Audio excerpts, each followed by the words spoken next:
يا زمن قلاب، الأندال فيك زادوا، ده الندل لما طلع له ناب قام يعض في أسياده.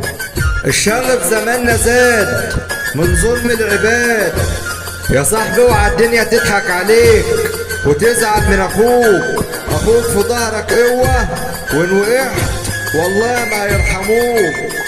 خالط من الناس رجالها، يوم ما يروح المال تحضر أفعالها. ومهما طال الزمان الصبر نهايته جبر، والحياة نهايتها قبر. الرجال تسندها الرجال والجبال تسندها الجبال، نمشي الزين من يومنا وعمرنا ما نصاحب عيال. الأسد معروف في بيته ملك، يعني هتعيش ملك يا تعيش لعبة بزنبلك. في وقت الشدة الأصيل بيبان، وقليل الأصل بيطلع جبان. ابن الأصول جدع مع كل اللي حواليه، بس اللي يجي عليه يحطه تحت رجليه. كتف الصحاب شيال، والكتف لو بيك مال يبقى انت صاحبت عيال. مهما بخت الأصيل مال أو تقلت عليه الأحمال، لازم يفضل جدع وعمره ما هيمشي في السكة الشمال. عجبي عليك يا زمن، الوش فيك مكشوف، والرخيص بقى له تمن والندل مش مكسوف.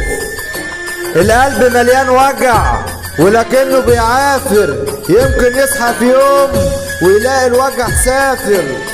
يا صاحب الناس معادن والرك على الأساس، واللي اتربى على الأصول عمره ما يخون الناس.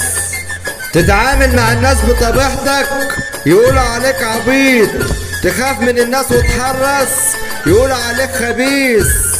مسير الندل يسيبك ويروح للأندال، ومسير كل جزمة تلاقي فردتها الشمال.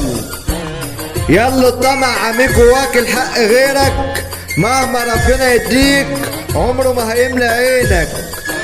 ليه يا دنيا دارك تديني والغير بتدي وشك، ومن مرارك دايما تسقيني وتسقي الحلو للي يغشك. النخل لما يطرح العيال بتاخده في الطوب، والناس الكويسة لازم يطلعوا فيها عيوب. ما بين عدو ومفيش جوانا كلام ما يتحكيش، جوانا كلام ما يتحكيش.